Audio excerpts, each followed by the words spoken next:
ಶ್ರೀಗುರುಭ್ಯೋ ನಮಃ ಪರಮಗುರುಭ್ಯೋ ನಮಃ. ಶ್ರೀಮದಾನಂದತೀರ್ಥಭಗವತ್ಪಾದಾಚಾರ್ಯಗುರುಭ್ಯೋ ನಮಃ. ಆಪಾದಮೂಲಿಪರ್ಯಂతం ಗುರುಣಾಂ ಆಕೃತಿಂ ಸ್ಮರೇತ್. ತೇನ ವಿಘ್ನಾಃ ಪ್ರಣಶ್ಯಂತಿ ಸಿದ್ಧ್ಯಂತಿ ಚ ಮನೋರಥಾಃ.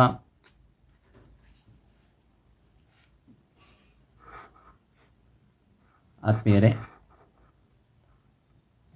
ಮಧ್ದುನಾಮ ಉಪನ್ಯಾಸಕ್ಕೆ ಸುಸ್ವಾಗತ. ರಾಜಕುಲ ವಜ್ರ ನೆನೆಸಿದ ಮಾಗಧನ ಶೀಲಿ ರಾಜಸೂಯ ಯಾಗವನ್ನು ಮಾಡಿಸಿದನು. ಆಜಿಯಳು ಕೌರವರ ಬಲವ ಸವರುವೆನೆಂದು ಮೂಜಗವರಿಗೆ ಕಂಕಣ ಕಟ್ಟಿದ ಎಂಬಲ್ಲಿ ಶ್ರೀಪಾದರಾಜರು ಯುಧಿಷ್ಠಿರ ರಾಜಸೂಯಾಗ ಮಾಡಿದಂತಹ ವಿಚಾರ, ಅದಕ್ಕೆ ಪೂರ್ವಭಾವಿಯಾಗಿ ಮಾಗಧನನ್ನು ಸಂಹಾರ ಮಾಡಿದಂತಹ ವಿಚಾರ, ಅದನ್ನು ಇಲ್ಲಿ ನಿರೂಪಣೆ ಮಾಡ್ತಾ ಇದ್ದಾರೆ.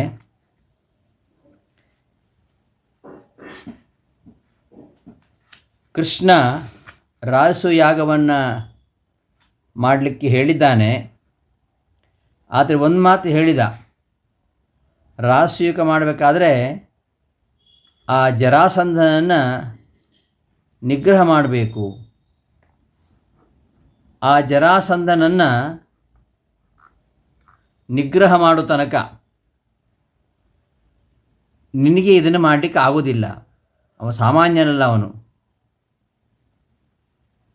ಅವ ಬ್ರಹ್ಮ ರುದ್ರರ ವರವರದಿಂದ ಸಮಸ್ತ ಲೋಕವನ್ನು ಗೆದ್ದಿದ್ದಾನೆ. ವಿರಿಂಚ ಶರ್ವವಾಕ್ಯದ ಸಮಸ್ತಲೋಕಜಾಯಿನಿ ಸ್ಥಿತೇತು ತೇ ಜರಾಸುತೆ ನಸೇಚ್ಛತಿ ಕೃತೋತ್ತಮಃ. ಜರಾಸಂಧ ಬದುಕಿರುವಷ್ಟು ಕಾಲ ರಾಜಸೂಯಾಗವನ್ನು ಮಾಡಲಿಕ್ಕೆ ನಿಂಗೆ ಆಗಲ್ಲ. ಯಾರು ತಾನೇ ಅವನನ್ನು ಗೆಲ್ಲಲಿಕ್ಕೆ ಸಾಧ್ಯ?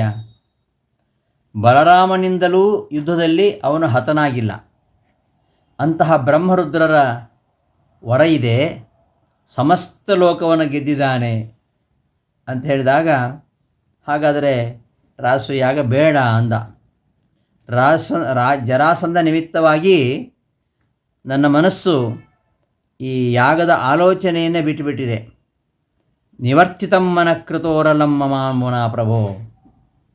ಅದು ನನಗೆ ಯಾಗವೂ ಬೇಡ, ಅದರ ಫಲವೂ ಬೇಡ ಅಂತ ಹೇಳಿದ. ಕೊನೆಗೆ ಹಿಂದೆ ಅನೇಕ ರಾಜರಿದ್ದರು, ಅವರೆಲ್ಲ ರಾಜಸೂಯಾಗ ಮಾಡಿ ಚಕ್ರವರ್ತಿಗಳನ್ನಿಸಿದಾರಾ? ಕೆಲವರು ಹರಿಶ್ಚಂದ್ರನಂತೆ ಚಕ್ರವರ್ತಿಗಳಾಗಿರ್ಬೋದು, ಆದರೆ ಆ ಕಾಲದಲ್ಲಿ ಜರಾಸಂಧನಂತಹ ಶತ್ರುಗಳು ಇರಲಿಲ್ಲ. ಆದ್ದರಿಂದ ಅವರು ಚಕ್ರವರ್ತಿಗಳಾಗಿ ಮೆರೆದರು. ಈಗ ಆ ಜರಾಸಂಧನನ್ನು ನಿಗ್ರಹ ಮಾಡಿ ನಾವು ರಾಜಸೂಯವನ್ನು ಮಾಡಲಿಕ್ಕಾಗತ್ತಾ?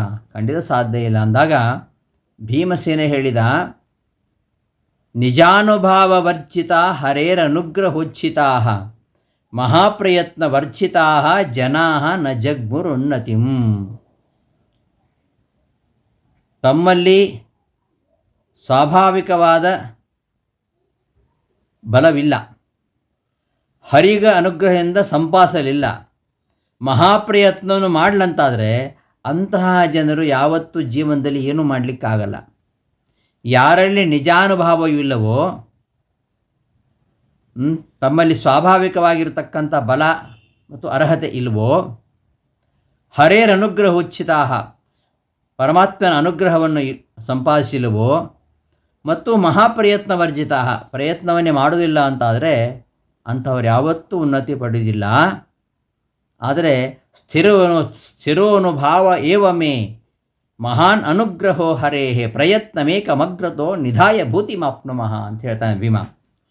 ನನ್ನಲ್ಲಿ ಸ್ಥಿರವಾದ ಅನುಭವ ಇದೆ, ಬಲ ಇದೆ, ಮತ್ತು ಆ ಪರಮಾತ್ಮನ ಅನುಗ್ರಹ ಪರಮಾನುಗ್ರಹ ಇದೆ.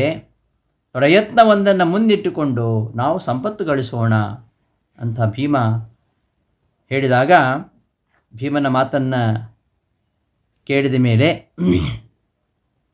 ಇವನಿಗೆ ಸ್ವಲ್ಪ ಸಮಾಧಾನ ಅನಿಸುತ್ತೆ. ಮತ್ತು ಕೃಷ್ಣನು ಹೇಳ್ತಾನೆ, ಹೌದು, ಜರಾಸಂಧನನ್ನು ಕೃಷ್ಣ ಯಾಕೆ ನಿಗ್ರಹ ಮಾಡಲಿಲ್ಲ ಅಂದರೆ, ಜರಾಸಂಧನಿಗೆ ಹೆದರಿ ಮಥುರೆಯನ್ನು ಬಿಟ್ಟು ದ್ವಾರಕ್ಕೆ ಕೃಷ್ಣ ಯಾಕೆ ಹೋದ ಅಂತಂದರೆ ಅವನೇ ಕಾರಣ ಕೊಡ್ತಾನೆ.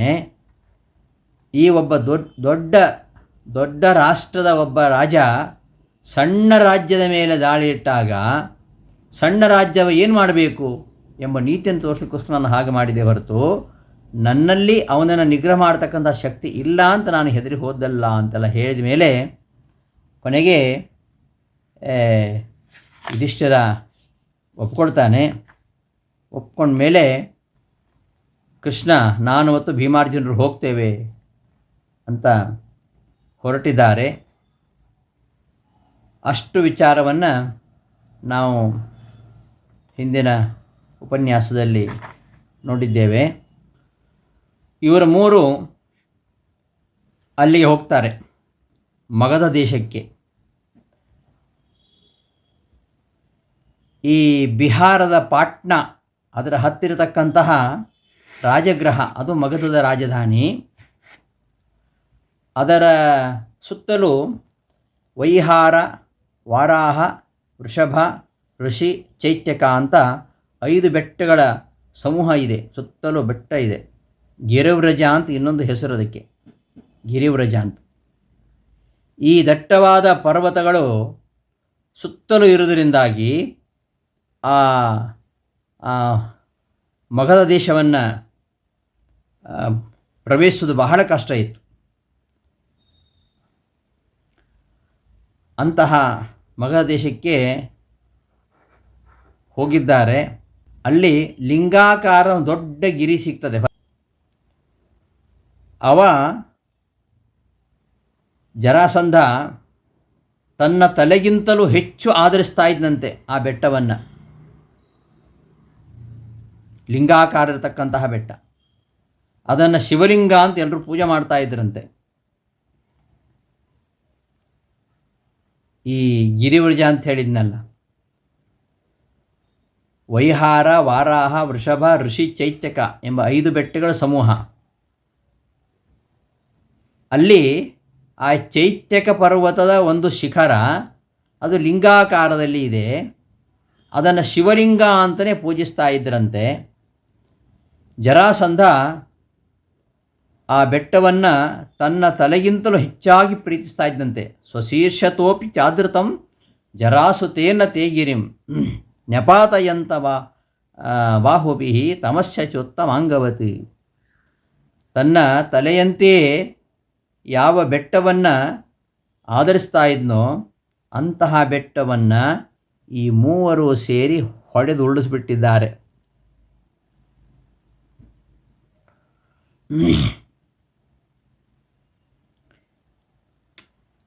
ಅದನ್ನು ಇವರು ಬೀಳಿಸಿದರು.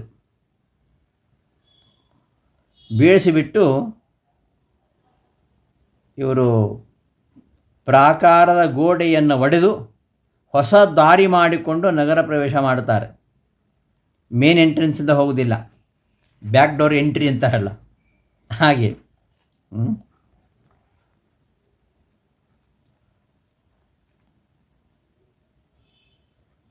ಆ ಒಂದು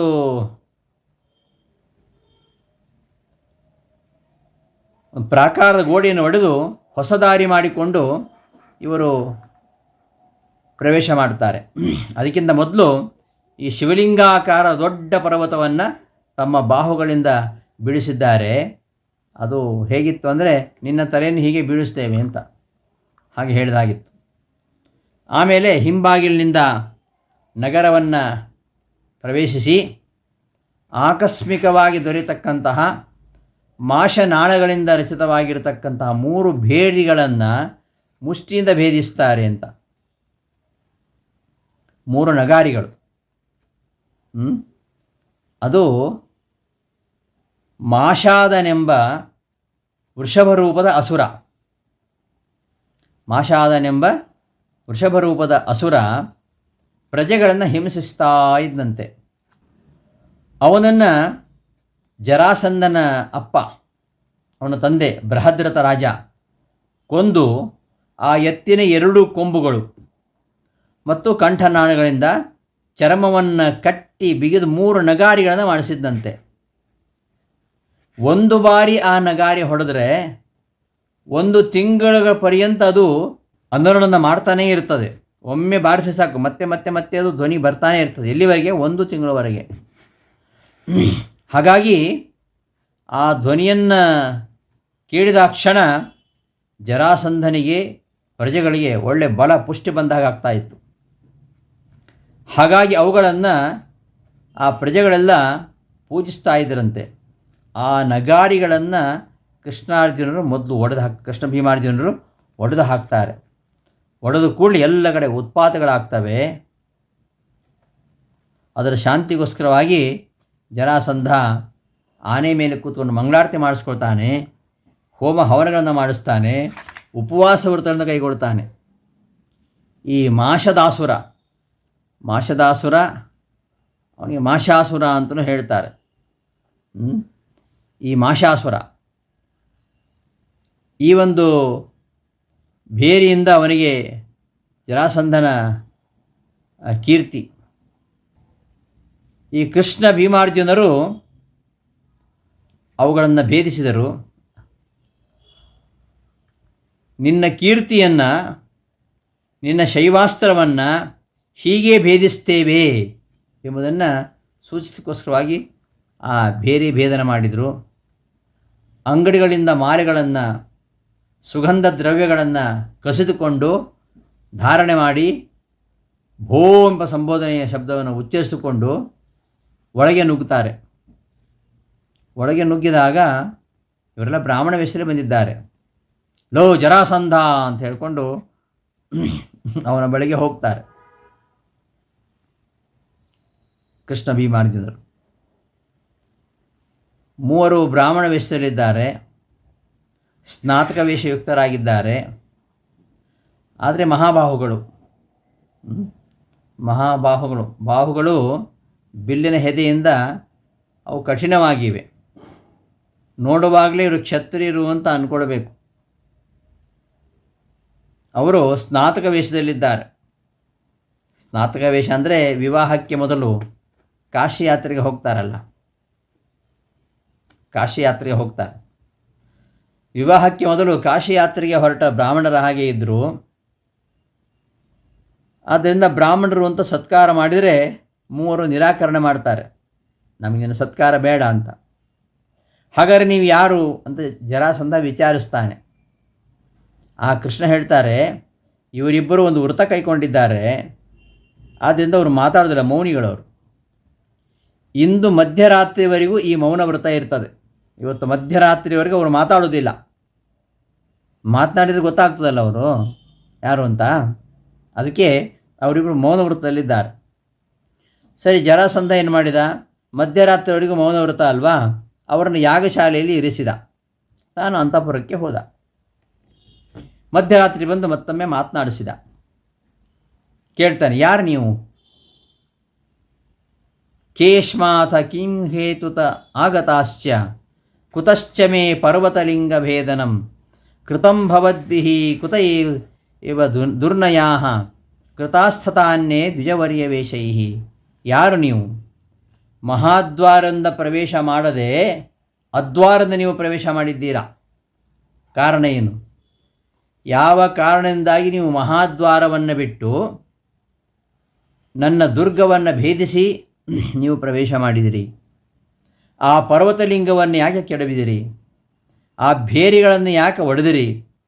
ಅಂಗಳನ್ನೆಲ್ಲ ಲೂಟಿ ಯಾಕೆ ಮಾಡಿದಿರಿ? ಸ್ನಾತಕ ಬ್ರಾಹ್ಮಣರಂತೆ ವೇಷ ತೊಟ್ಟುಕೊಂಡು ಮದುವೆಯಾದವರಂತೆ ಗಂಧಮಾಲ್ಯಗಳನ್ನು ಯಾಕೆ ಧರಿಸಿದ್ದೀರಿ? ನಾನು ಮಾಡತಕ್ಕಂತಹ ಸತ್ಕಾರಗಳನ್ನು ಯಾಕೆ ನಿರಾಕರಿಸ್ತಾ ಇದ್ದೀರಾ? ಬ್ರಾಹ್ಮಣ ವೇಷದಲ್ಲಿದ್ದರೂ ಕೂಡ ನಿಮ್ಮ ಭುಜಗಳಲ್ಲಿ ಬಿಲ್ಲಿನ ಹಗ್ಗದ ಚಿಹ್ನೆ ಇದೆ, ಗಂಧಮಾಲ ಧರಿಸಿದ್ದೀರಿ, ಛಾತ್ರ ತೇಜಸ್ಸು ನಿಮ್ಮ ಮುಖದಲ್ಲಿದೆ. ನೀವು ಯಾರು ಅಂತ ಕೇಳ್ತಾನೆ ಜರಾಸಂಧ. ಹೀಗೆ ಹೇಳಿದಾಗ ಕೃಷ್ಣ ಹೇಳ್ತಾನೆ, ಶತ್ರು ಮುಂದೆ ಎಲ್ಲ ರೀತಿಯಿಂದಲೂ ವಿರುದ್ಧಾಚರಣೆ ಮಾಡೋದ್ರಲ್ಲಿ ತಪ್ಪೇನಿಲ್ಲ, ಶತ್ರು ಅಲ್ಲ ಅವನು. ಯಾಕೆ ಕೃಷ್ಣ ಹೀಗೆ ಮಾಡಿದ ಅಂದರೆ, ಶತ್ರುನ ಮುಂದೆ ವಿರುದ್ಧ ಆಚರಿಸುವಂಥದ್ದು ಅದೇನು ತಪ್ಪಲ್ಲ. ಅದಕ್ಕೆ ನಾವು ಬ್ರಾಹ್ಮಣರಿಗೆ ಶತ್ರುವಲ್ಲ. ಶತ್ರುವಿನ ಪ್ರತೀಕಾರ ಮಾಡಲಿಕ್ಕಾಗಿಯೇ ಬಂದಿದ್ದೇವೆ. ಆದ್ದರಿಂದ ನಾವು ಅದ್ವಾರದಿಂದಲೇ ಬಂದಿದ್ದೇವೆ. ಬೇರಿಗಳನ್ನು ಒಡೆದಿದ್ದೇವೆ, ಅಂಗಡಿ ಲೂಟಿ ಮಾಡಿದ್ದೇವೆ, ಇವೆಲ್ಲ ವಿರುದ್ಧಾಚರಣೆ ಮಾಡಿದ್ದೇವೆ. ಹೌದು, ನಾನು ನಿಮಗೆ ಹೇಗೆ ಶತ್ರು ಅಂತ ಕೇಳ್ತಾನೆ ಜರಾಸಂಧ. ಹೀಗೆಲ್ಲ ಶತ್ರುಗಳ ಹಾಗೆ ಬಂದಿದ್ದೀರಲ್ಲ ನೀವು, ಇದೆಲ್ಲ ಒಡೆದು ಹಾಕ್ತಾ ಇದ್ದೀರಾ, ಲೂಟಿ ಮಾಡ್ತಾ ಇದ್ದೀರಾ.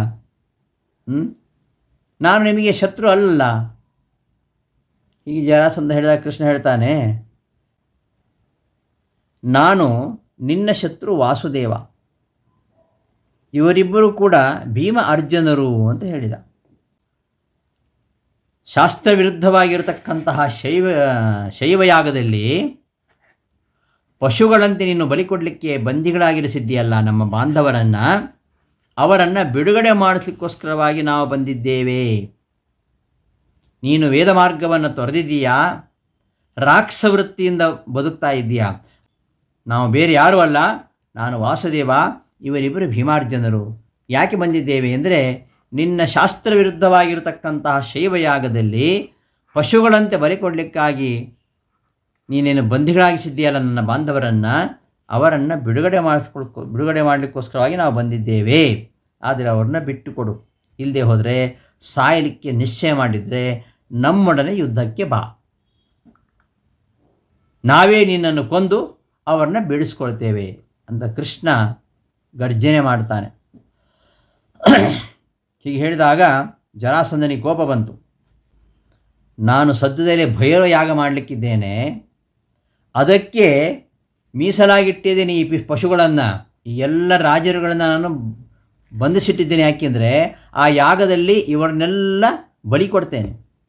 ಬಲಿ ಕೊಡಲಿಕ್ಕೋಸ್ಕರವಾಗಿ ಇವುಗಳನ್ನು ಇಟ್ಕೊಂಡಿದ್ದೇನೆ, ಅವುಗಳನ್ನು ಬಿಡುವುದಿಲ್ಲ. ನಿಮ್ಮ ಮೂರರೊಡನೆ ನಾನು ಯುದ್ಧ ಮಾಡ್ತೇನೆ. ಈ ಪಶುಪತಿ ಯಾಗದ ಪಶುಗಳಾಗಿರತಕ್ಕಂಥ ಅವರನ್ನು ನಾನು ಬಿಡುಗೊಳಿಸಲಿಕ್ಕೆ ಸಾಧ್ಯವೇ ಇಲ್ಲ. ಆಗ ಕೃಷ್ಣ ಹೇಳ್ತಾನೆ, ಹೇ ಮಾಗಧ, ನಮ್ಮಲ್ಲಿ ನೀನು ಒಬ್ಬೊಬ್ಬರೊಂದಿಗೆ ಯುದ್ಧ ಮಾಡ್ತೀಯೋ ಅಥವಾ ಎಲ್ಲರೊಂದಿಗೆ ಯುದ್ಧ ಮಾಡ್ತೀಯೋ, ಆಯುಧ ಹಿಡಿದು ಯುದ್ಧ ಮಾಡ್ತೀಯೋ, ನಿರಾಯುಧನಾಗಿ ಯುದ್ಧ ಮಾಡ್ತೀಯೋ, ಸೈನ್ಯ ಸಮೇತನಾಗಿ ಮಾಡ್ತೀಯೋ ಅಂತ ಕೃಷ್ಣ ಪ್ರತಿ ಸವಾಲು ಹಾಕ್ತಾನೆ. ಆಗ ಇವ ಹೇಳ್ತಾನೆ, ಅರ್ಜುನನ ಜೊತೆ ಏನು ಯುದ್ಧ ಮಾಡು, ಅವನು ಬಾಲಕ, ಅವನಿಗೆ ಇನ್ನೂ 55 ವರ್ಷ. ಈ 55 ವರ್ಷದ ಬಾಲಕನೊಂದಿಗೆ ನಾನೇನು ಯುದ್ಧ ಮಾಡು, ದುರ್ಬಲ ಅವನು. ದುರ್ಬಲನ ಜೊತೆಗೆ ನಾನು ಯುದ್ಧ ಮಾಡಿದರೆ ನನಗೆ ಅವಮಾನ. ಆದ್ದರಿಂದ ಅರ್ಜುನನೊಂದಿಗೆ ನಾನು ಯುದ್ಧ ಮಾಡೋದಿಲ್ಲ. ಇನ್ನು ಕೃಷ್ಣ, ನೀನು ಗೋಪಾಲಕ, ದನ ಕಾಯುವ ನೀನು, ನಿನ್ನ ಜೊತೆಗೆ ನಾನೇನು ಯುದ್ಧ ಮಾಡೋದು. ಕೃಷ್ಣ ಜೊತೆಗೆ ಯುದ್ಧ ಮಾಡೋದು ಸತ್ತೋಗ್ತಾನೆ ಅವನು, ಅವನಿಗೆ ಹೆದರಿಕೆ ಇದೆ. ಆದರೆ ನಿನ್ನೊಂದಿಗೆ ಯುದ್ಧ ಮಾಡೋದು ಅದು ನನಗೆ ಅವಮಾನ. ನೀನೊಬ್ಬ ಗೊಲ್ಲ, ನೀನು ನನಗೆ ಸಮಾನ ಬಲ ಉಳ್ಳವ ಅಂದರೆ ಭೀಮ ಮಾತ್ರ. ಭೀಮ ನನಗೆ ಸಮಬಲ, ಅವದೊಂದು ಬೇಕಾದರೆ ಹೋರಾಡೋಣ ಅಂತ ಮಾಗಧ ಹೇಳ್ತಾನೆ. ಹಾಗೆ ಯಾಕೆ ಹೇಳಿದ ಅಂದರೆ, ಕೃಷ್ಣನ ಜೊತೆ ಹೋರಾಟ ಮಾಡಿದರೆ ಕೃಷ್ಣ ತನ್ನ ಕೊಲ್ತಾನೆ ಅಂತ ಭಯ ಇದೆ ಅವನಿಗೆ. ಅದನ್ನು ಕೃಷ್ಣನೊಂದಿಗೆ ಹೋರಾಟ ಮಾಡೋದು ಬೇಡ ಅಂತ ನಿರ್ಧರಿಸಿದ್ದಾನೆ ಅವನು. ಇನ್ನು ಭೀಮನೊಂದಿಗೆ ಯುದ್ಧ ಮಾಡಿದರೆ ಸಮಬಲನಾದ್ದರಿಂದ ಗೆದ್ದರೂ ಗೆಲ್ಲಬಹುದು ಅಂತ ಯೋಚನೆ. ಹೀಗೆ ಪಾರ್ಥನಿಗಿಂತ ಭೀಮ ಪರಮ ಅಧಿಕ ಎಂಬುದನ್ನು ತೋರಿಸಲಿಕ್ಕೋಸ್ಕರವಾಗಿಯೇ ಅರ್ಜುನನನ್ನು ಕೃಷ್ಣ ಕರ್ಕೊಂಡ್ಬಂದಿದ್ದಾನೆ. ಇಲ್ಲಿ ಕೆಲಸ ಇರುವಂಥದ್ದು ಭೀಮನಿಗೆ ಮಾತ್ರ. ಅರ್ಜುನ ಯಾಕೆ ಕರ್ಕೊಂಬಂದ ಅಂದರೆ ಇದಕ್ಕೋಸ್ಕರವಾಗಿ ಜರಾಸಂಧನ ಬಾಯಲ್ಲಿ ಹೇಳಿಸೋದು, ಇವ ಅರ್ಜುನ ಏನೂ ಅಲ್ಲ ಭೀಮನ ಮುಂದೆ, ಪಾರ್ಥನಿಗಿಂತಲೂ ಭೀಮನ ಪರಮಾಧಿಕ್ಯವನ್ನು ತೋರಲಿಕ್ಕೋಸ್ಕರವಾಗಿಯೇ ಅವನನ್ನು ಕರೆತಂದದ್ದು. ಸರಿ, ತಾನು ಗದಾಯುದ್ಧದಲ್ಲಿ ಪ್ರವೀಣ ಅಂತ ಭಾವಿಸ್ಕೊಂಡಿದ್ದಾನೆ ಜರಾಸಂಧ. ಭೀಮನಿಗೆ ಒಂದು ಗದೆಯನ್ನು ಕೊಡ್ತಾನೆ.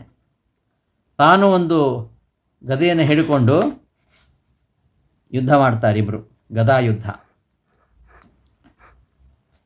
ಗದೆ ಹಿಡಿದುಕೊಂಡಂಥ ಭೀಮ ಮಾಗಧನ್ನು ಕರೆದು ಹೊರಗೆ ಹೋಗಿ ಕೃಷ್ಣ ಪಾರ್ಥರ ಎದುರಿಗೆ ಯುದ್ಧ ಮಾಡಲಿಕ್ಕೆ ನಿಶ್ಚಯಿಸ್ತಾನೆ. ಮೊದಲು ವಾಗ್ಯುದ್ಧ.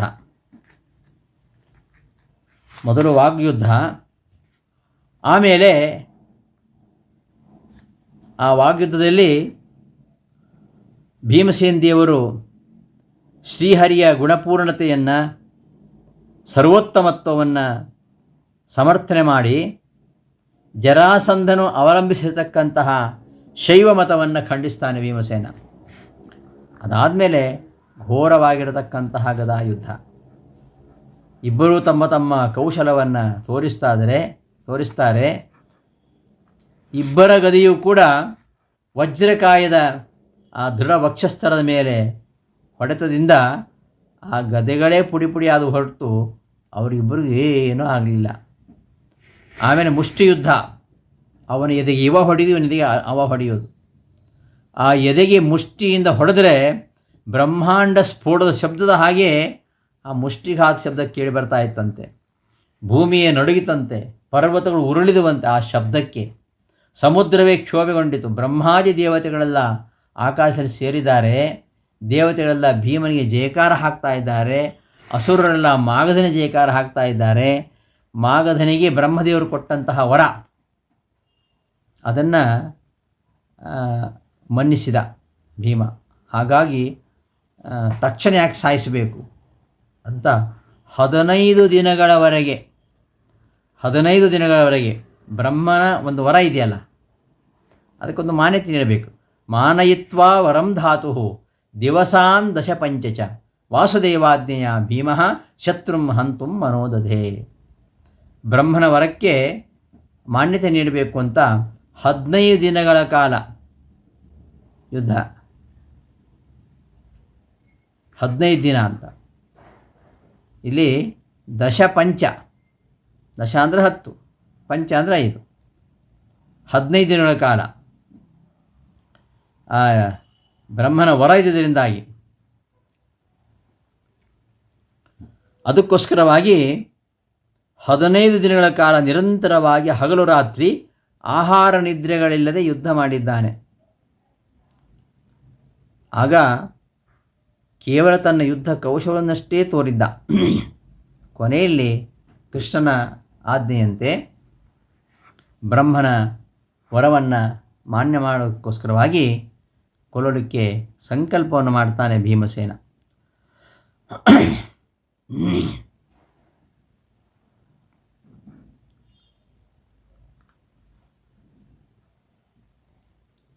ಪರಮಾತ್ಮನಿಗೆ ನಮಸ್ಕಾರ ಮಾಡಿ ಅರ್ಜುನನನ್ನು ಆನಂದದಿಂದ ಆಲಿಂಗಿಸಿಕೊಂಡು ಸಿಂಹ ಆನೆಯನ್ನು ಹಿಡಿತದಲ್ಲ, ಸಿಂಹ ಆನೆಯನ್ನು ಹಿಡಿಯುವ ರೀತಿಯಲ್ಲಿ ಆ ಜರಾಸಂಧನ ಮುಡಿಗೆ ಕೈ ಹಾಕ್ತಾನೆ. ಅವನ ಬೆನ್ನಲ್ಲಿ ಮೊಣಕಾಲನ್ನಿಟ್ಟು ಆ ಕೂಡುವ ಸ್ಥಳವನ್ನು ಸೀಳಿಬಿಡ್ತಾನೆ.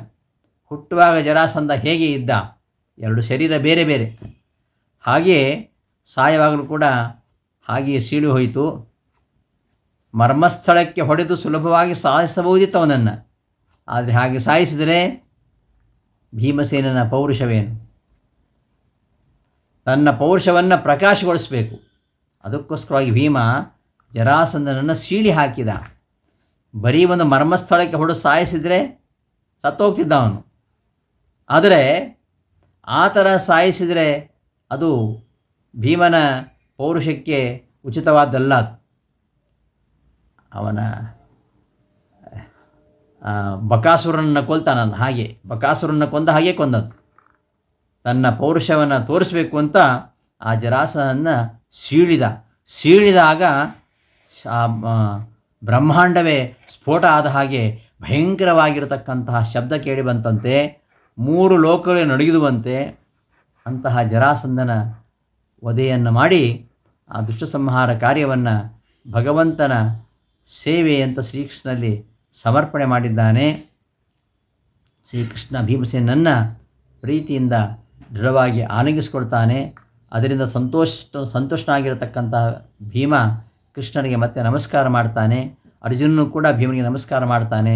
ಬ್ರಹ್ಮಾದಿ ದೇವತೆಗಳೆಲ್ಲ ಸಂತೋಷದಿಂದ ಅದನ್ನು ನೋಡಿ ತೆರಳುತ್ತಾರೆ. ದೈತ್ಯರೆಲ್ಲ ಕಳೆಗುಂದಿ ಹೋಗ್ತಾರೆ. ಭಯಂಕರವಾದ ಈ ಯುದ್ಧದಲ್ಲಿ ಕೊನೆಗೊಂದು ದಿನ ಆಹುತಿಯನ್ನು ಕೃಷ್ಣನೆಂಬ ಅಗ್ನಿಯಲ್ಲಿ ಸಮರ್ಪಿಸಿ ಧನ್ಯತೆಯನ್ನು ಪಡಿತಾನೆ ಭೀಮಸೇನ. ಜರಾಸಂಧನ ಈ ಸಂಹಾರ ವಿಷಯದಲ್ಲಿ ಕೆಲವರಿಗೆ ಸಂಶಯ ಇದೆ. ಮಹಾಭಾರತದ ಅನೇಕ ಪಾಠಗಳನ್ನು ನಾವು ನೋಡುವಾಗ ಔತ್ತರೆಯ ಪಾಠದಲ್ಲಿ ಭೀಮಸೇನ 15 ದಿನಗಳ ಕಾಲ ಯುದ್ಧ ಮಾಡಿದ, ಜರಾಸಂಧನನ್ನು ಸಂಹರಿಸಲಾಗದೆ ಕಂಗಾಲಾದ, ಕೃಷ್ಣನ ಮುಖವನ್ನೇ ನೋಡುತ್ತಾ ಸಹಾಯವನ್ನು ಯಾಚಿಸ್ತಾನೆ. ಕೃಷ್ಣನಿಗೂ ಭೀಮನ ಸ್ಥಿತಿಯನ್ನು ಕಂಡು ಅಯ್ಯೋ ಪಾಪ ಅಂತ ಅನಿಸುತ್ತೆ. ಹೀಗಾಗಿ ಜರಾಸಂಧನ ವಿರುದ್ಧ ಭೀಮ ಜಯಿಸಬೇಕು ಎಂಬ ಭಾವದಿಂದ ಚತುರನಾಗಿರ್ತಕ್ಕಂತಹ ಕೃಷ್ಣ ಒಂದು ಹುಲ್ಲು ಕಡ್ಡಿಯನ್ನು ತೆಗೆದುಕೊಂಡು ಅದನ್ನು ಎರಡಾಗಿ ಸೀಳಿ ಆಚೆ ಈಚೆ ಬಿಸಾಡ್ತಾನೆ. ಅರ್ಥಾತ್ ಜರಾಸಂಧನನ್ನು ಹಾಗೆ ಸಂಹಾರ ಮಾಡಬೇಕು ಅಂತ. ಜರಾಸಂಧನ ದೇಹವನ್ನು ಸೀಳಿದರೂ ಮತ್ತೆ ಅದು ಬಂದು ಸೇರ್ತದೆ. ಒಂದು ಭಾಗವನ್ನು ಆಚೆ ಎಸೆದು ಇನ್ನೊಂದು ಭಾಗವನ್ನು ಈಚೆ ಹಾಕು, ಆಗ ಅವನು ಸಂಹರಿಸಲ್ಪಡ್ತಾನೆ ಎಂಬುದಾಗಿ ಕೃಷ್ಣ ತಿಳಿಸಿದ ಅಂತ. ಕೃಷ್ಣನ ಈ ಒಂದು ಯುಕ್ತಿ ಬಲದಿಂದ ಭೀಮ ಜರಾಸಂಧನ ಸಂಹಾರ ಮಾಡಿದ ಅಂತ. ಜರಾಸಂಧನನ್ನು ಸಂಹಾರ ಮಾಡತಕ್ಕಂತಹ ಒಂದು ನೈತಿಕ ಬಲ ಭೀಮಸೇನಿಗೆ ಇರಲಿಲ್ಲ ಎಂಬ ಭ್ರಮೆ ಬರತಕ್ಕಂತಹ ಈ ಕಥೆ ಔತ್ತರೆಯ ಪಾಠದಲ್ಲಿ ಮಹಾಭಾರತದಲ್ಲಿ ಸಿಗ್ತದೆ. ಆದರೆ ಈ ಯಾವ ಮಾತುಗಳು ಕೂಡ ದಾಕ್ಷಿಣಾತ್ಯ ಪಾಠದಲ್ಲಿ ಕಂಡುಬರುವುದಿಲ್ಲ. ಭೀಮನ ಪರಾಕ್ರಮಕ್ಕೆ ಉಚಿತವಾಗಿರತಕ್ಕಂತಹ ಕಥೆ ಅಲ್ಲ ಇದು. ಕೃಷ್ಣನು ತೋರಿಸಿದಂತೆ ಭೀಮ ಜರಾಸಂಧನನ್ನು ಸಂಹಾರ ಮಾಡಲೂ ಇಲ್ಲ. ಬಾಹುಯುದ್ಧದಲ್ಲಿ ನಿರತರಾದವರು ಯಾವತ್ತು ಮರ್ಮಸ್ಥಾನದಿಂದ ಸಂಹಾರ ಮಾಡುವುದು ಅದು ಯುದ್ಧ ನೀತಿಗೆ ವಿರುದ್ಧ. ಕಾಡಿನಿಂದ ಸಂಹರಿಸುವುದು ಅದು ನೀತಿಗೆ ವಿರುದ್ಧ. ಭೀಮಸೇನ ಜರಾಸಂಧನನ್ನು ಸಂಹಾರ ಮಾಡಿದ ಕ್ರಮವನ್ನು ಮಹಾಭಾರತದಲ್ಲಿ ಹೇಳ್ತಾರೆ. ಸಪ್ರಣಮ್ಯ ಹೃಷಿಕೇಶಂ ಹರ್ಷಾದ್ ಆಶಿಷ್ಯ ಫಲ್ಗುಣಂ ರಿಪುಂ ಜಗ್ರಾಹ ಮುಕಟೆ ವಾರಣಂ ಮೃಗರಾಡಿವ. ಭೀಮ ಸಂತೋಷದಿಂದ ಕೃಷ್ಣನ ನಮಸ್ಕರಿಸಿ ಅರ್ಜುನನ್ನು ಆಲಿಂಗಿಸಿಕೊಂಡು ಸಿಂಹು ಆನೆಯನ್ನು ಹೇಗೋ ಹಾಗೆ ಶತ್ರುವಾಗಿರತಕ್ಕಂತಹ ಜರಾಸಂಧನನ್ನು ತಲೆಯಲ್ಲಿ ಹಿಡಿದ ಅಂತ ಈ ಶ್ಲೋಕ ಹೇಳ್ತಾ ಇದೆ.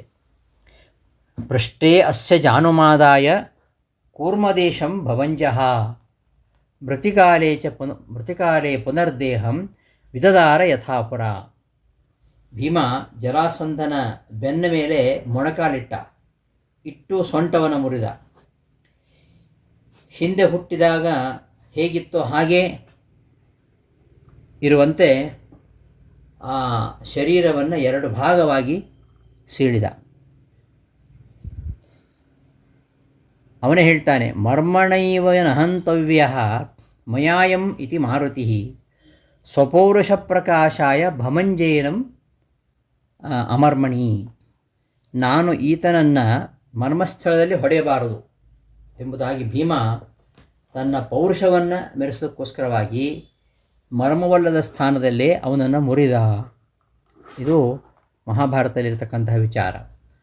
ವಾಯುಸ್ತುತಿಯಲ್ಲಿಯೂ ಸಹ ತ್ರಿವಿಕ್ರಮಪಂಡಿತಾಚಾರ್ಯರು ಇದನ್ನೇ ಹೇಳ್ತಾರೆ. ನಿರ್ಮೃದ್ನನ್ ಅತ್ಯಯತ್ನಂ ವಿಜರ ಜರವರ ಸಂಧ ಕಾಯಾಸ್ತಿ ಸಂಧೀನ್ ಎಂಬುದಾಗಿ ಜರಾಸಂಧನ ಅಸ್ಥಿ ಸಂಧಿಗಳನ್ನು ಪುಡಿ ಮಾಡಿದ್ದಾನೆ ಅಂತ ಹೇಳ್ತಾರೆ. ಹೀಗೆ ಜರಾಸಂಧನ ವಧೆಯಲ್ಲಿ ಭೀಮ ಕಿಂಚಿತ್ತೂ ವಿಫಲನಾಗಿಲ್ಲ. ಸಂಹಾರದ ಕ್ರಮದ ನೀತಿಯನ್ನು ಅವನು ಉಲ್ಲಂಘನೆ ಮಾಡಿಲ್ಲ. ಜರಾಸಂಧನ ಪ್ರಾಣ ಹೋದ ಮೇಲೆ ಪುನರ್ವಿದದಾರ ಯಥಾಪುರ. ಹೆಣವಾದ ಜರಾಸಂಧನನ್ನು ಜನ್ಮದ ಕಾಲದಲ್ಲಿ ಹೇಗಿದ್ನೋ ಹಾಗೆ ಮಾಡಿದ, ಅರ್ಥಾತ್ ಅವನ ದೇಹವನ್ನು ಸೀಳಿ ಹಾಕಿದ. ಇದು ಭೀಮ ಜರಾಸಂಧನನ್ನು ಸಂಹಾರ ಮಾಡಿದಂತಹ ಒಂದು ಪ್ರಕ್ರಿಯೆ. ಇದನ್ನು ಭಾಗವತ ಕೂಡ ಹೇಳುತ್ತೆ. ಕೂರ್ಮ ಪ್ರದೇಶದಿಂದ ಸಂಹರಿಸಿದ ಎಂಬ ದಾಕ್ಷಿಣಾತ್ಯ ಪಾಠ ಏನು ಹೇಳ್ತಾ ಇದೆ. ಅದು ಈ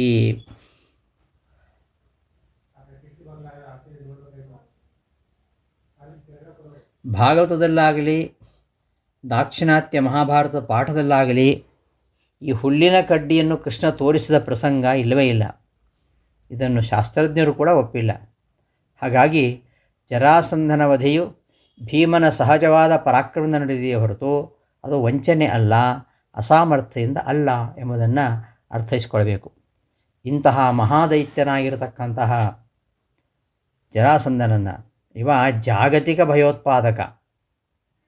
ಅಂತಹ ಜರಾಸಂಧನ ನಿಗ್ರಹದಿಂದ ಭೀಮಸೇನನಿಗೆ 36,000 ರಾಜಸೂಯಯಾಗದ ಫಲ ದೊರಕಿತು ಅಂತ ಹೇಳ್ತಾರೆ. ಹಾಗಾಗಿ ಧರ್ಮರಾಜ ಮಾಡಿದಂತಹ ರಾಜಸೂಯ ಯಾಗ ಅದು ಭೀಮನು ಮಾಡಿದಂತಹ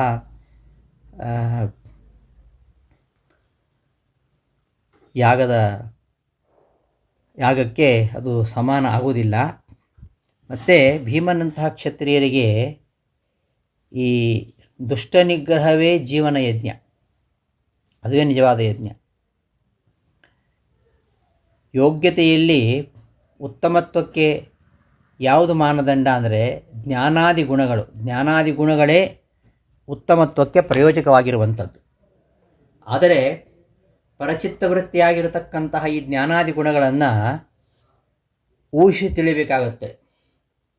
ಸ್ಥೂಲ ದೃಷ್ಟಿಯವರಿಗೂ ಕೂಡ ಸ್ಪಷ್ಟ ಎದ್ದು ಕಾಣಿಸುವುದು ಹೇಗೆ? ಬಲ. ಆ ಬಲದಿಂದ ಆ ಗುಣಗಳನ್ನು ಊಹಿಸಬಹುದು. ಬಲ ಇದ್ದಲ್ಲಿ ಗುಣಗಳು ಇದ್ದೇ ಇರ್ತವೆ, ಬಲವಿದ್ದಲ್ಲಿ ಆ ಗುಣಗಳು ಇದ್ದೇ ಇರ್ತವೆ. ಬಲದಲ್ಲಿ ಯಾವನು ಶ್ರೇಷ್ಠನಾಗಿರ್ತಾನೋ ಅವನೇ ಎಲ್ಲ ಗುಣಗಳಲ್ಲಿ ಶ್ರೇಷ್ಠನಾಗಿರ್ತಾನೆ. ಇದು ದೇವತೆಗಳ ನಿಯಮ. ಅವರು ಮನುಷ್ಯರಾಗಿ ಹುಟ್ಟಿದರು, ದೇವತೆಗಳು ಮನುಷ್ಯರಾಗಿಯೋ ಕಪಿಗಳಾಗಿಯೋ ಕರಡಿಗಳಾಗಿಯೋ ಇವೇ ಮುಂತಾದ ಪ್ರಾಣಿಗಳಾಗಿ ಅವತರಿಸಿದಾಗಲೂ ಕೂಡ ಅವರು ಬಲಿಷ್ಠರಾಗಿರ್ತಾರೆ, ಅಂತೆಯೇ ಗುಣಭರಿತರಾಗಿರ್ತಾರೆ. ಇಲ್ಲಿ ಬಲ ಇದೆಯೋ ಅಲ್ಲಿ ಜ್ಞಾನಾದಿ ಗುಣಗಳಿವೆ ಅಂತ ಅರ್ಥ. ಜ್ಞಾನಾದಯೋ ಗುಣಾ ಯಸ್ಮಾದ್ ಜ್ಞಾಯಂತೆ ಸೂಕ್ಷ್ಮದೃಷ್ಟಿಭಿ ತಸ್ಮಾದ್ ಯತ್ರ ಬಲಂ ತತ್ರ ವಿಜ್ಞಾತವ್ಯಾ ಗುಣಾ ಪರೇ ದೇವೇಶ್ವೇವ ನಚಾನ್ಯೇಷು ವಾಸುದೇವ ಪ್ರತಿಪತಃ. ಜ್ಞಾನ ಮೊದಲಾದ ಗುಣಗಳು ಸೂಕ್ಷ್ಮದೃಷ್ಟಿ ಉಳ್ಳವರಿಗೆ ಮಾತ್ರ ಕಾಣ್ತವೆ. ಆದ್ದರಿಂದ ಬಲ ಎಲ್ಲಿ ಇದೆಯೋ ಅಲ್ಲಿ ಬೇರೆ ಗುಣಗಳು ಇರ್ತವೆ ಅಂತ ಊಹಿಸಿ ತಿಳ್ಕೊಳ್ಬೇಕು.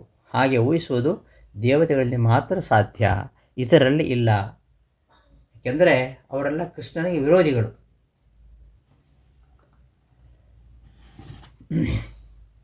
ಆದ್ದರಿಂದ ಮಹಾಭಾರತದಲ್ಲಿ ಈ ಕ್ಷತ್ರನಾಗಿರ್ತಕ್ಕಂತಹ ಭೀಮನಲ್ಲಿ ಅಧಿಕವಾಗಿ ಬಲ ಇರುವಂಥದ್ದು. ರಾಮಾಯಣದಲ್ಲಿ ಕೂಡ ಈ ಕಪಿರೂಪಿ ಹನುಮನಲ್ಲಿ ಅಧಿಕ ಬಲ ಇರುವಂಥದ್ದು.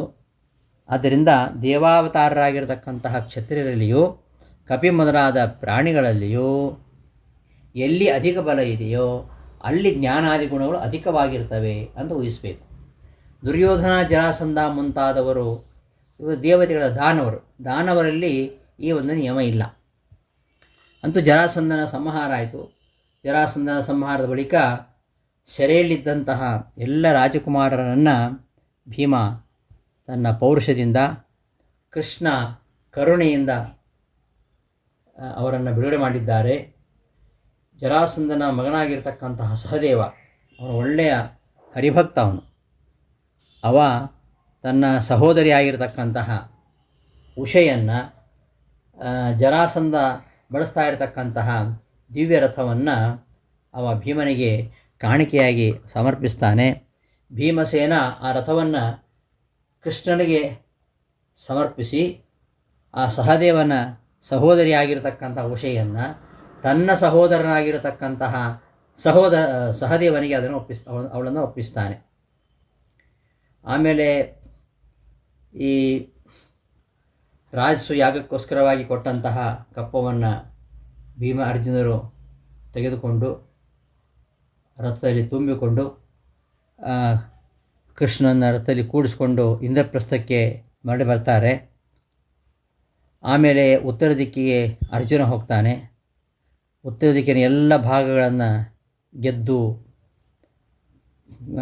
ಕಪ್ಪ ಕಾಣಿಗೆ ತಗೊಂಡ್ಬರ್ತಾನೆ. ದಕ್ಷಿಣಕ್ಕೆ ಸಹದೇವ ಹೋಗ್ತಾನೆ. ಪಶ್ಚಿಮ ದಿಕ್ಕಿಗೆ ನಕುಲ ಹೋಗ್ತಾನೆ.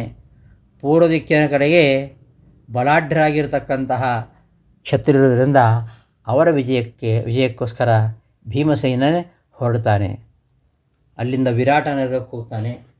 ಹೋಗಿ ಅಲ್ಲಿ ಕೀಚಕನನ್ನು ಸೋಲಿಸಿ ಅವರಿಂದ ಕಪ್ಪ ಕಾಣಿಕೆಯನ್ನು ಪಡ್ಕೊಂಡ್ಬರ್ತಾನೆ.